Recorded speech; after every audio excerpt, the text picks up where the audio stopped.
সেইখানে যে শর্মিলা বসু, আপনার সুভাষ বসুর নাতনি, সে এই ৭১-এর উপর পিএইচডি করেছিল হার্ভার্ডে সম্ভবত।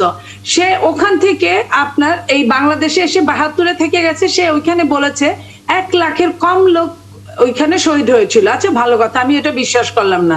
আপনার তাজউদ্দিনের মেয়ে শর্মিলা, উনিও বই লিখেছেন, উনিও লিখেছেন, এরকম অনেক বইতে আছে মুক্তিযুদ্ধের সম্পর্কে লিখা। তো সেই জায়গা থেকে আমরা কেন এখনো আমাদের মুক্তিযুদ্ধেরা বেঁচে থাকা অবস্থায় আমরা কেন এটা বের করতে পারবো না? আমরা এই বিভ্রান্তিতে কেনই বা থাকবো? আজ শহীদ বুদ্ধিজীবী দিবস।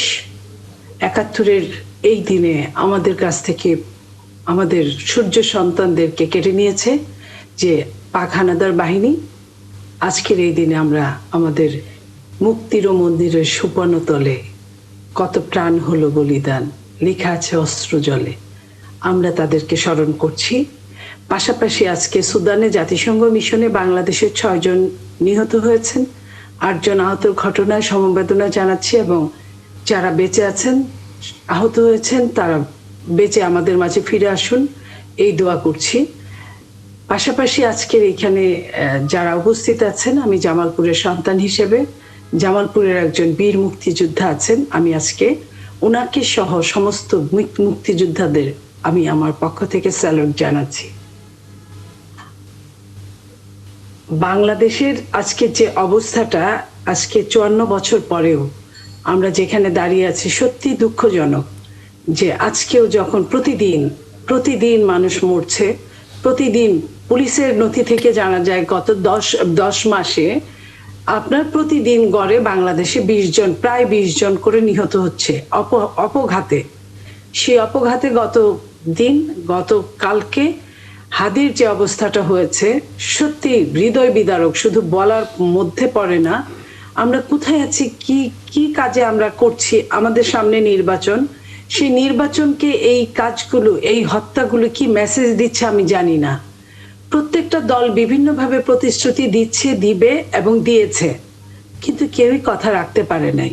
প্রত্যেকটা দল আজকে দেখেন ৩০ ঘন্টা ওভার হয়ে গেছে। হাদির খুনি যদি চাক্ষুষ হয়ে থাকে, সে তো অবশ্যই তার সাথেই ছিল, তার সাথেই হুন্ডায় ছিল, তার সাথে ইলেকশনে আপনার প্রচারণা চালিয়েছে।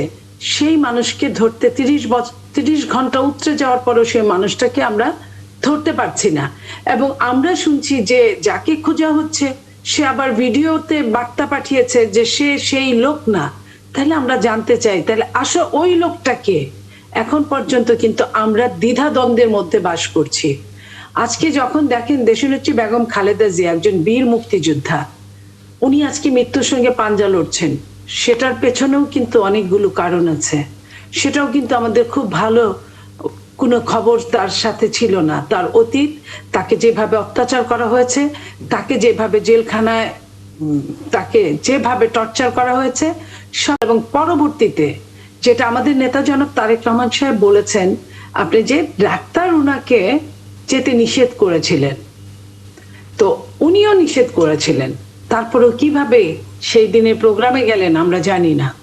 তো এই জায়গাগুলো থেকে প্রত্যেকটা জিনিস, এবং দেশনেত্রী বেগম খালেদা জিয়া যখন সমস্ত বাংলাদেশের সার্বজনীন নেতৃত্বে রূপান্তরিত হয়েছেন, ঠিক সেই মুহূর্তে হাদির এই ঘটনাটা ঘটিয়ে একদম সমস্ত কিছুকে একদম 180 ডিগ্রি আপনার অ্যাঙ্গেলে উল্টিয়ে ফেলা হলো। এই যে আরেকটা মৃত্যুর হাতছানি, আরেকটা মৃত্যুর জন্য হাহাকার, এই জায়গা থেকে আমরা বলতে চাই যে ওই যে ৭১-এর পরে যে ছবিটা হয়েছিল যে আবার তোরা মানুষও, আমরা সেই ছবি কে দেখেছিলাম জানি না, কিন্তু কেউই ওরকম ভাবে আমরা মানুষ হতে পারিনি। যদি মানুষ আমরা হতাম, তাহলে আমাদের একটা নির্বাচনকে ঘিরে এত কিছু হতো না। যে নির্বাচন সত্যিকার অর্থে ১/১১-র পরে থেকে বাংলাদেশের মানুষ তেমন নির্বাচন পায় নাই। যখন আমার ভোট আমি দিব, যাকে খুশি তাকে দিব, যখন বলার কথা লেভেল প্লেইং ফিল্ডটা কেমন আছে, ঠিক তখনই মৃত্যু আর মৃত্যু। এবং কোন দল প্রকাশ্যেই বলছে যে একই দিনে যদি 2টা ভোট হয় তাহলে জেনোসাইড হয়ে যেতে পারে। এই যে বলাটা, কিংবা আপনার একজন রাষ্ট্রের প্রধান ব্যক্তি উনি যখন বলেন যে নির্বাচনের আগে বড় ধরনের ঘটনা ঘটতে পারে, বড় বড় ব্যক্তিরা তো কোনো কিছু ঘটতে পারে বললেও এটাকে লুকিয়ে রেখে ওটার ব্যবস্থা নেন, কিন্তু আমরা লুকানো দূরের কথা, আমরা যে জিনিসটা বলে ফেললে সবার সমস্যা হবে সেটা বলি, এবং যে জিনিসটা বললে অনেক মানুষ সেভ হবে সেটা বলি না। তো আমরা যখন এই অবস্থার মধ্যে, তখন নির্বাচনের তফসিল ঘোষণার ধরেন 20 ঘন্টার মধ্যে যে ঘটনাগুলো ঘটলো, এবং আরো ঘটনা ঘটার সম্ভাবনা আছে, এখানে কিন্তু শেষ না। প্রত্যেকটা মানুষ আমরা বিপদগ্রস্ত, ভয়গ্রস্ত। সেইখানে আমরা নির্বাচনটা কিভাবে সুন্দরভাবে হবে আমার মাথায় ঢুকে না, কারণ নির্বাচনের পূর্ব শর্ত যে এটা তো হওয়ার কথা ছিল না। আপনি বলছিলেন যে সেই 54 বছর পরে এসেও আমাদেরকে এগুলো দেখতে হচ্ছে। আমরা তো একটা সাম্যের দেশ গড়ার জন্য আমাদের যে বীর তারা যুদ্ধে গিয়েছিলেন, কিন্তু সেই সাম্য তো আমরা তৈরি করতে পারিনি। আমরা এখনো নিরাপদ বাংলাদেশ তৈরি করতে পারিনি। সাম্য তো অনেক দূরের কথা, সাম্য অনেক দূরের কথা। ইফতেখার তারিক সাহেব যে কথাটা বললেন, আমি তার সাথে শতভাগ একমত। আমাদের সত্যিকার অর্থে শহীদ কতজন? আমি এই প্রশ্নটা করাতে আমাকে প্রায় আপনার সম্মুখীন হতে হয়েছিল আওয়ামী শাসনামলে আপনার রাষ্ট্রদ্রোহিতা মামলার। যাই হোক, এরপরে আমার সিনিয়র নেতারা বলাতে আমি হয়তো বেঁচে গেছি, কিন্তু আমি এখনো জানতে চাই যে যে মানুষগুলো হতে পারে 30 লাখের বেশি, বাট আমি জানতে চাই হতে পারে 1 লাখের বেশি, আমি সেটাও জানতে চাই। হতে পারে 1 লাখের কম, আমি সেটাও জানতে চাই। আমার বাবা আমার সাথে যে অসত্য কথাটা বলেছে, আমি কিন্তু এই যুগে 2025 সালে আমি আমার সন্তানের সাথে সেই অসত্যটা বলতে চাই না বলে এখনো আমি মনে করি যে প্রত্যেকটা জেলায় যে ডিসি আছে, এসপি আছে, ইউনো আছে, তাদের মাধ্যমে আমি জামালপুর একটা বিখ্যাত জায়গা মুক্তিযুদ্ধের জন্য, থানুয়া কামালপুর একটা বিখ্যাত জায়গা মুক্তিযুদ্ধের জন্য, কিন্তু আমি কিন্তু বলতে পারি আমার মনে হয় না 2-3 হাজারের বেশি, 2000 ওই জেলায় শহীদ হয়েছে কিনা। তো 64টা জেলার শহীদ আমি 2000 কেন 50,000 হোক, জি আমি জানতে চাই। আমরা জানতে চাই মিজানুর রহমান খান আপনারা যে মুক্তিযোদ্ধা করেছে, কত লোক, কত মায়ের সম্ভ্রমহানি হয়েছে, এগুলো আমরা জানতে চাই। মিজানুর রহমান খান, মানে আপনারা যে লড়াইটা শুরু করেছিলেন, যে যুদ্ধটা শুরু করেছিলেন, সেই যুদ্ধ তো তাহলে এখনো শেষ হয়নি। এখন আমরা নানান ধরনের তথ্য বিকৃতি, ইতিহাস বিকৃতির অভিযোগে অভিযুক্ত হই, এবং যেরকমভাবে বলছিলেন নিলোফার চৌধুরী মণি, যে এটা তো আসলে আমাদের দায়িত্ব ছিল। শাহ ইফতেখার তারিক বললেন যে বিচার করাটাও তো আমাদের প্রয়োজন ছিল, আমরা তো জাতি হিসেবে আমরা অপরাধী হয়ে গেছি। মিজানুর রহমান খান। আচ্ছা, এটার ব্যাপারে আমি যেটা বলতে, স্বাধীনতার পর যে সরকার এলো, এই সরকার একটা তালিকাও করে যেতে পারে নাই। মুক্তিযোদ্ধার কোনো তালিকা করতে পারে নাই, শহীদের কোনো তালিকা করতে পারে নাই, বুদ্ধিজীবী, হত্যা, নিহত যারা, তাদের কোনো তালিকা করতে পারে নাই।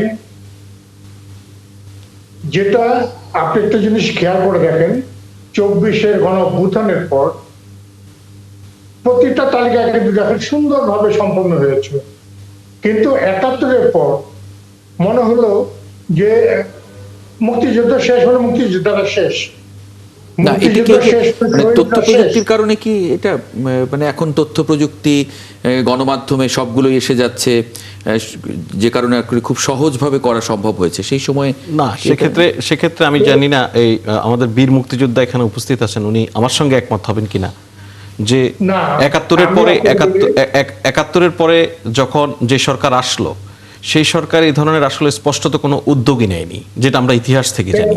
এবং জি, এবং আমরা যদি শহীদ তাজউদ্দিনের কথা বিবেচনা করি, আমরা যেটা তাজউদ্দিনের কন্যার বই থেকে পাই, উনি যখন শেখ মুজিবুর রহমানকে বলেছিলেন যে কিভাবে দেশটা স্বাধীন হলো আপনার একটু জানা দরকার, মেহেরপুরে যাওয়া দরকার, এই বিষয়গুলিতে উনি অপোজ করেছিলেন। অর্থাৎ বীর মুক্তিযোদ্ধা যেটা বলছেন যে মুক্তিযুদ্ধের সময় মুক্তিযোদ্ধারা জীবন দিয়েছে, শহীদ হয়েছে, যুদ্ধ করেছে, এটাই যেন শেষ, এরপরে আর তাদের কোনো প্রয়োজনীয়তা অনুভব করেনি। অনেক পরে এসে আমরা দেখলাম নানান রাজনৈতিক কারণে মুক্তিযুদ্ধের ব্যবহার, রাজনৈতিক কারণে মুক্তিযোদ্ধাদের ব্যবহার। না, আমি আপনাকে যেটা বলতে চাচ্ছিলাম যে এটা খুব কঠিন কাজ ছিল না, আর এর তথ্য প্রযুক্তির উপর নির্ভর না করলেও তখন ম্যানুয়ালি এই তালিকাটা করা সম্ভব ছিল। আমার কাছে যে হিসাব আছে তাতে 90,000 থেকে 1 লাখ এরকম মুক্তিযোদ্ধা ছিল। এটা তালিকা করার জন্য তথ্য প্রযুক্তির এত উন্নতি দরকার ছিল না, এটা করতে পারতো। মানে এটা কি আপনার সেক্টরে? না না না, সারা বাংলাদেশে। আমি সারা ইয়েতে মুক্তিযুদ্ধ বলছি।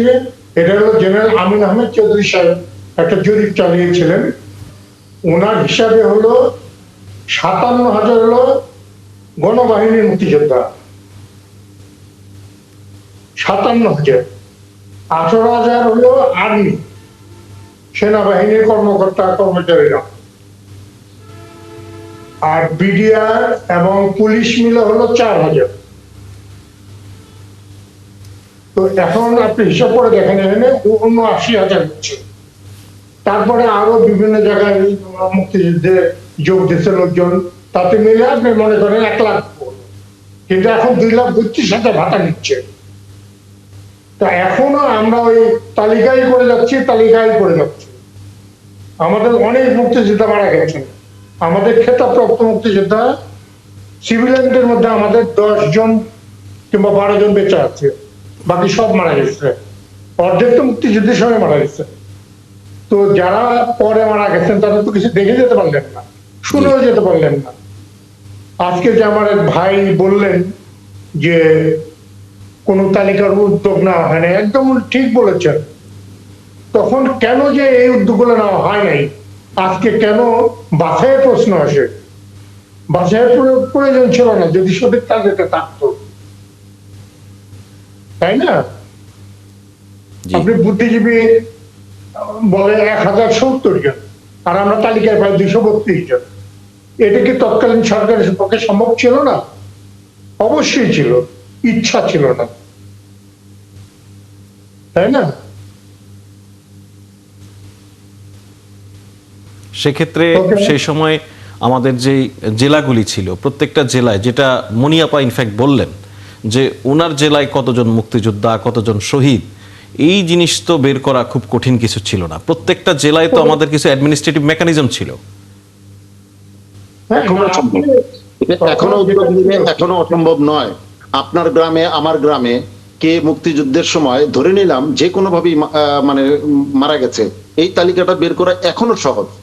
এখনো আমি বলতে চাই প্রতিটা গ্রামে কিন্তু কোনো না কোনো মুক্তিযোদ্ধা বেঁচে আছেন কিংবা প্রত্যক্ষদর্শী বেঁচে আছেন। সবগুলো গ্রামে কয়জন মুক্তিযোদ্ধা ছিলেন, কয়জন রাজাকার ছিলেন, কয়জন শহীদ হয়েছেন, কয়জন মা আপনার শ্লীলতাহানির শিকার হয়েছেন, সবকিছু কিন্তু বের করা যায়। এটা কিন্তু কোনো ব্যাপার না। এটা মোবাইলের যুগ, এটা অনলাইনের যুগ, এটা সোশ্যাল মিডিয়ার যুগ। এটা আপনার অনেক কিছু এখানে সত্যটা বের করে। যদি সত্যটা বের হতো সময় মতো, তাহলে কিন্তু মুক্তিযুদ্ধের সময় যার জন্ম হয়েছে সে কিন্তু মুক্তিযুদ্ধের সনদ নিতে পারতো না। এবং সবচেয়ে বেশি সনদ নিয়েছিল আওয়ামী লীগ করা মানুষগুলো সেই সময়ই জানা গিয়েছিল মুক্তিযুদ্ধ মন্ত্রী সে নিজে এটা প্রমাণ দিতে পারে নাই। এবং কত লোক, এটা প্রথম আলো রিপোর্ট হয়েছিল। সেই জায়গাতে বলছি এখনো সময় আছে। আমাদের বাপ চাচারা, বাপ দাদারা আমাদের সাথে না জেনে অসত্য বলেছে। আমরা কিন্তু জেনে বুঝে আমাদের সন্তানদের সাথে অসত্য বলতে পারি না। তখন অ্যানালগ যুগ ছিল, এখন ডিজিটাল যুগ। ডিজিটালাইজেশন এত বেশি মানে নিচের দিকে আমাদের ধাবিত যে আমরা এটাই বের করতে পারিনি আজ পর্যন্ত। আমার মনে হয় প্রত্যেকটা সরকার হয়তোবা এখানে কিছু একটা জুজুবুরি আছে, যে হয়তোবা তাদের কি স্বার্থের কারণে তারা এটা অ্যাভয়েড করে, আমি জানি না। এটা তো প্রশাসনকে বললে প্রশাসন এত কাজ করে, এটা বের করতে পারতো না। আজকে দেখেন একটা বই আছে, সেই বইতে একটা লেখা আছে, সেইখানে যে শর্মিলা বসু আপনার সুভাষ বসুর নাতনি, সে এই 71-এর উপর পিএইচডি করেছিল হার্ভার্ডের সম্ভবত। সে ওখান থেকে আপনার এই বাংলাদেশে এসে 72-এ থেকে গেছে। সে ওইখানে বলেছে 1 লাখের কম লোক ওইখানে শহীদ হয়েছিল। আচ্ছা, ভালো কথা, আমি এটা বিশ্বাস করলাম না। আপনার তাজউদ্দিনের মেয়ে শর্মিলা, উনিও বই লিখেছেন, এরকম অনেক বইতে আছে মুক্তিযুদ্ধের সম্পর্কে লেখা। তো সেই জায়গা থেকে আমরা কেন এখনো আমাদের মুক্তিযুদ্ধেরা বেঁচে থাকা অবস্থায় আমরা কেন এটা বের করতে পারবো না? আমরা এই বিভ্রান্তিতে কেনই বা থাকবো? না, দেখুন, মুক্তিযুদ্ধ মন্ত্রণালয় আপনি যদি অন্তর্বর্তী সরকারের সময় খেয়াল করেন, মুক্তিযুদ্ধ মন্ত্রণালয় থেকে এই বিষয়ে বেশ কিছু উদ্যোগ গ্রহণ করা হয়েছে ইতিমধ্যে। আপনি জানেন যে মুক্তিযুদ্ধের সংজ্ঞা নির্ধারণ নিয়ে আওয়ামী লীগ যেটা বলছিলেন, মুক্তিযুদ্ধ মন্ত্রী এবং আমরা রেজাউল করিম নামে একজন মিনিস্টার ছিল, হাউজিং মিনিস্টার, উনি ভুয়া মুক্তিযুদ্ধের সার্টিফিকেট ধারণ করেছিলেন, বহু আমলা ভুয়া মুক্তিযুদ্ধের সার্টিফিকেট ধারণ করেছিলেন, আর পরে অনেকেই চাকরির সুবিধা টুবিধা এসব নিয়েছেন এসব করে। তো এই সরকার দায়িত্ব গ্রহণের পর ইন্টারিম গভর্নমেন্ট অন্তত মুক্তিযুদ্ধের সংজ্ঞার জায়গাটা ঠিক করা, এই আইনটা ইতিমধ্যে সংশোধন করে এটা পাশ হয়েছে, সেটা একটা বড় ধরনের অগ্রগতি। অপরদিকে সরকারের দিকে অ্যানাউন্সমেন্টের পরে বেশ কিছু মুক্তিযোদ্ধা ভাই যেটা বলছিলেন 2 লাখ 2.5 লাখ লোক এখনো ভাতা নেয় নিয়মিত, অনেক ভাতাপ্রাপ্ত মুক্তিযোদ্ধা, সোকল মুক্তিযোদ্ধা, তারা ভুয়া মুক্তিযোদ্ধা বেসিক্যালি। সো এই মানুষগুলি তাদের সার্টিফিকেট হস্তান্তর করেছে ইতিমধ্যে, এটা একটা বড় অগ্রগতি। তা আমরাও প্রত্যাশা করব যে এইটা ভবিষ্যতে যখন একটা দীর্ঘমেয়াদী সরকার, নির্বাচিত সরকার যখন দায়িত্ব গ্রহণ করবে, জাতিকে মনিয়াপার সঙ্গে আমি একমত যে আমরা আমাদের বাবারা, আমাদের মুরব্বীদের মুখে আমরা একটা কথিত যেই সংখ্যা শুনে শুনে আজকে এই পর্যন্ত এসেছি, আমাদের সন্তানরা যেন আমাদের মহান মুক্তিযুদ্ধ নিয়ে অন্তত বিভ্রান্তিকর মিথ্যা কোনো তথ্য যেন তারা না পায়। এটা জাতির ইতিহাসের সঙ্গে এক ধরনের প্রতারণা, এই উদ্যোগ নিতে হবে ভবিষ্যতে। এই সরকারই তো শেষ নয়, এই সরকার যে কাজগুলি করেছে ইতিমধ্যে মুক্তিযুদ্ধ মন্ত্রণালয় এই জায়গাগুলি বেশ কিছু সংস্কার এনেছে, এর ফলে ভবিষ্যতের সরকার এটা যদি কন্টিনিউশনটা ধরে রাখে, আমি বিশ্বাস করি অ্যাটলিস্ট আমাদের যে শহীদের সংখ্যাটা নিশ্চিত করতে পারবে। আমরা 30 লক্ষ শহীদ বলছি, এর এই যে তথ্যের জায়গাটা আপনি যদি জার্নালিস্টিক ভিউ থেকে দেখেন, তো আমরা যখন সংখ্যাগত দিক বলছি, এই ফ্যাক্টটা খুবই ফ্যাকচুয়াল হইতে হয়। এটা কোনো নেগেটিভের উপর দাঁড় করানো যায় না। আমার 30 লক্ষ মানুষ শহীদ হয়েছে, এটা নেগেটিভ দিয়ে দিন রাত আমরা কথা বলে বলে দাঁড় করাতে পারবো না, এটা খুবই ফ্যাক্টস ফিগারের ইস্যুস, তাই না? সুতরাং আমরা বিশ্বাস করি যে এইখানে একটু ফায়েজ ভাইয়ের সাথে অ্যাড করতে চাই। শেখ মুজিবুর রহমান সাহেব যখন জিজ্ঞেস করেছিলেন জেল থেকে বের হয়ে সাংবাদিকদের যে কতজন মারা গিয়েছেন, উনি কিন্তু আন্দাজে বলেছিলেন 3 লক্ষ। শেখ মুজিবুর রহমান সাহেব সেটাকে ভুলবশত ইংরেজি বাংলা হয়ে যায়, এটা আমাদেরও হয় মাঝে মাঝে, যে ভাষাটা আমরা অভ্যস্ত না বলতে মাঝে মাঝে ভুলভাল হয়ে যায়। সেখানে উনি 3 মিলিয়ন বলেছেন, সেটাকেই কেন আমাকে যুগ আজীবন বহন করতে হবে? কেন আমি আমার প্রপার ডায়াগনোসিস আমি পাবো না, করব না? এটা কিভাবে সম্ভব? আমি এখানে একটু যোগ করতে চাই। এখানে যে প্রসঙ্গটি আলোচনা সবগুলির সাথে একমত হয়েও আমি যে জায়গাটা বিশেষভাবে গুরুত্ব আরোপ করতে চাই, যে ব্যক্তিটা যুদ্ধে শহীদ হলেন, আত্মাহুতি দিলেন, আত্মত্যাগ করলেন, তার পরিবার এই গর্বটা কেন ধারণ করতে পারবে না? আমার বাবা মুক্তিযুদ্ধে শহীদ হয়েছেন। এই তালিকাটা মুক্তিযুদ্ধের যেমন তালিকা হচ্ছে বারবার, শহীদদের তালিকাটা হলে তো ওই পরিবারগুলি অন্তত সান্ত্বনা পেত যে আমার বাবা বা আমার দাদা মুক্তিযুদ্ধে শহীদ হয়েছেন। এটা প্রজন্ম থেকে প্রজন্মান্তরে দেশপ্রেমের একটা বন্যী শিখা তারা বয়ে নিয়ে যেতে পারতো। অতএব তাদের এই কাজটা তো আমাদের দায়িত্বের মধ্যে পড়ে।